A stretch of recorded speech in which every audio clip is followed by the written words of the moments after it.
the government. It loves you and wants to keep you safe and well. It even wants to make paying taxes, fines, and court costs easier for you. How? Well, you'll need to meet your Strawman.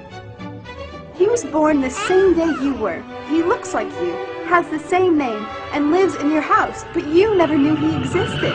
You will have even paid his parking tickets or taxes. The worst part? He's been dead from day one.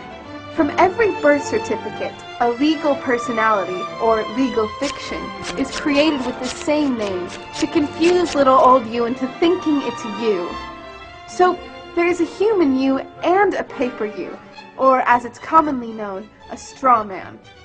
So when it seems like government officials, court clerks, or the police are speaking English, they aren't. They're speaking legalese, designed to make you agree to verbal and written contracts without even knowing about it, all spun from Black's Law Dictionary. For example, when the police say, "Do you understand?"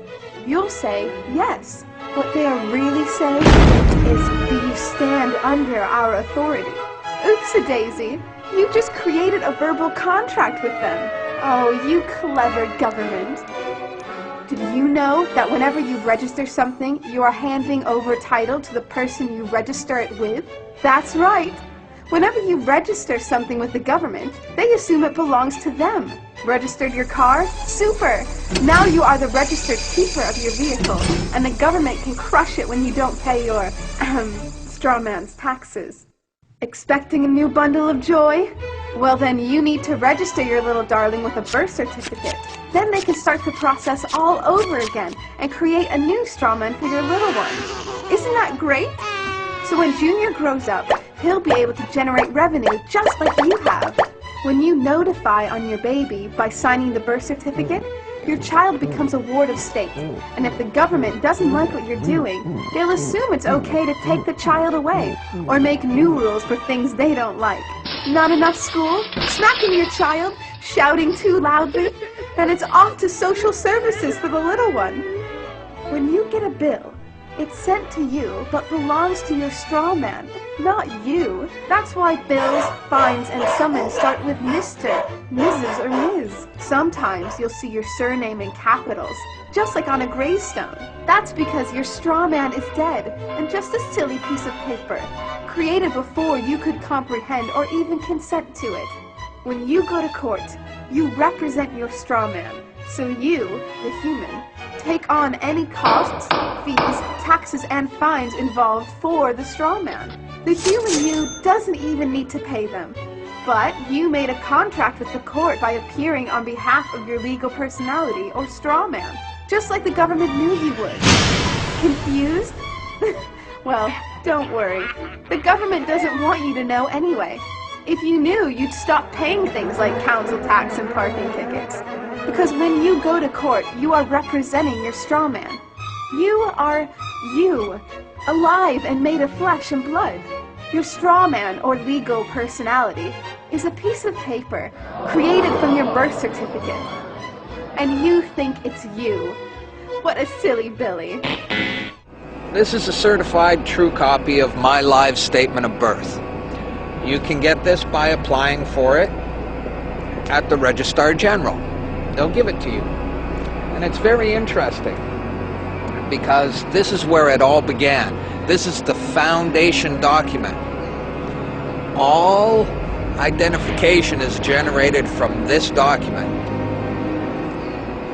And so if the foundation document is no good, anything that's made from it is no good. That means driver's licenses, health cards, everything. Now what they did here, this is exactly what he meant when he said, soon every American will be required to register their biological property. Now your parents didn't realize what they were doing when they filled this out, and these didn't exist before 1933.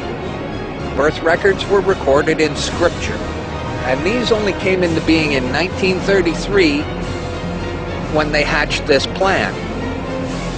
They created a corporate fiction with a name just like yours. In doing this, they registered and monetized the spirit and soul of a living being. This denotes ownership. And when your parents were tricked into filling this out, they allowed your spirit and your soul to be monetized. And futures were sold on you. Spirit and soul, I don't... Now, this is my birth certificate. This is actually a share. See this red number? This A, I'm born in Canada, this is a Class A share.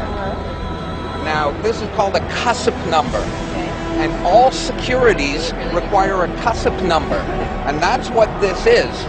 And you are held as collateral to secure the debt which our government owes to international bankers. So you and me and all these people here are actually collateral. And we don't even own our lives. We are chattel. And we believe we're free. I made an application to the Registrar General, and I got my original social insurance application. Now, before they sent it to me, they put a little piece of paper over this before they photocopied it, because my friend has his, and they didn't block this out, and when you hold it up, you see Bank of Canada.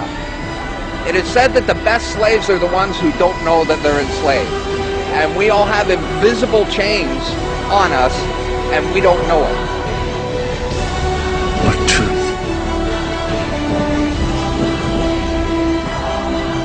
That you are a slave here. Like everyone else, you were born into bondage, born into a prison that you cannot smell or taste or touch. A prison for your mind. We're talking about big bucks. We're not talking about hundreds of millions or even hundreds of billions now. We're talking about trillions of dollars. The obligation is immeasurable. Nobody can measure it. This door's wide open now. It's gonna happen, whether you like it or not. Do you notice that they have the same amount of ink on them? Do you notice that they're made out of the same virtually worthless stuff? It's paper. Did you get it? It's paper. When we create money, we have created an instrument of value that has no value of its own. And it's just as expensive or inexpensive to print the 20 as it is to print the 1. In January of 1913, in December of 1913, he signed the Federal Reserve Act, bringing the Federal Reserve System into place in America, and did what Thomas Jefferson said must never happen. He took the control of the money away from the people by taking it away from the Congress and gave it to a group of private individuals who have to pay taxes on the money they loan the government.